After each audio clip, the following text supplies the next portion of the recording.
नमस्कार दोस्तों, मैं हूं हर्षित सिंह, फार्मासिस्ट और ड्रग कंसल्टेंट। आप सभी दर्शकों का एक बार फिर से स्वागत करता हूं शिवनीता टीवी के इस वीडियो में। दोस्तों, हो सकता है कि आपने अपने ब्लड की जांच कराई हो और आपके जांच में क्रिएटिनिन लेवल बढ़ा हुआ आया हो। तो ऐसी स्थिति में आप लोग अक्सर यूट्यूब पर और गूगल पर सर्च करते हैं कि आखिर ये क्या चीज़ होती है, इसका क्या क्या दिक्कतें हो सकती हैं, सारी चीज़ें, इसका मतलब क्या होता है, ये सारी चीज़ें आप जानना चाहते हैं। आज की वीडियो में मैं क्रिएटिनिन के बारे में इन डिटेल बात करने वाला हूं। कम से कम समय में आपको क्रिएटिनिन के बारे में सब कुछ बताऊंगा जो आपको जानना ज़रूरी है।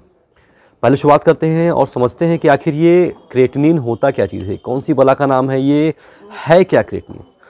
तो दोस्तों, क्या होता है कि हमारा जो शरीर होता है वो एक केमिकल को प्रोड्यूस करता है, इसका नाम होता है क्रिएटिन। तो ये जो क्रिएटिन होता है इसका इस्तेमाल होता है हमारे मसल्स को पावर देने में। और जब हमारा मसल्स को जब पावर जनरेट होती है तो उसका जो वेस्ट मटेरियल बचता है उसको हम बोलते हैं क्रिएटिनिन। यानी कि क्रिएटिन का जो है वेस्ट मटेरियल जो होता है वो होता है क्रिएटिनिन। और क्रिएटिन क्या होता है, ये हमारे मसल्स को ताकत देने के लिए इस्तेमाल किया जाने वाला एक केमिकल था जो कि हमारे बॉडी की द्वारा इस्तेमाल किया जाता है। तो ये तो समझ में आ गया कि आखिर ये क्रिएटिनिन होता क्या है। अब आइए समझते हैं कि ये जो क्रिएटिनिन है, अगर इसका लेवल बढ़ जाता है तो उसका मतलब क्या होता है। दोस्तों, ये जो क्रिएटिनिन होता है ये हमारे सीधे सीधे खून में आता है और खून में आने के बाद किडनी के माध्यम से छन करके ये यूरिन के थ्रू निकल जाता है। ये एक नॉर्मल प्रोसेस चलता रहता है कि हमारे मसल को ताकत चाहिए, क्रिएटिन टूटा क्रिएटिनिन में, क्रिएटिनिन आ गया खून में, खून को किडनी ने छानने के बाद पेशाब बनाकर शरीर से बाहर निकालिए। ये एक नॉर्मल प्रोसेस होता है। लेकिन हमारे शरीर में क्रिएटिनिन बढ़ता कब है, जब हमारे किडनी में, यानी कि जो हमारा फिल्टर होता है उसमें कुछ समस्या आनी शुरू हो जाती है। अगर हमारे किडनी में समस्या है तो अच्छे तरीके से क्रिएटिनिन को छानेगा नहीं, और अगर अच्छे तरीके से छान नहीं पाएगा तो क्रिएटिनिन की संख्या उसमें बच जाएगी। जैसे कि आप एग्जाम्पल तौर पर समझ लीजिए, आप चाय को छान रहे हैं किसी छन्नी से, और अगर आपके छन्नी जो है जाम हो गया है या फिर ख़राब हो गया है तो उसमें चाय जो है ऊपर ही ऊपर लगा रहेगा और ठीक से छन नहीं पाएगा। तो उसमें क्या होगा लास्ट में कि आपका चाय की मात्रा ऊपर ज़्यादा हो जाएगी। इसी तरीके से क्रिएटिनिन की मात्रा भी हमारे शरीर में ज़्यादा होती है तो उसका मतलब ये होता है कि हमारा किडनी जो है प्रॉपर मात्रा में प्रॉपर तरीके से काम नहीं कर पा रहा है।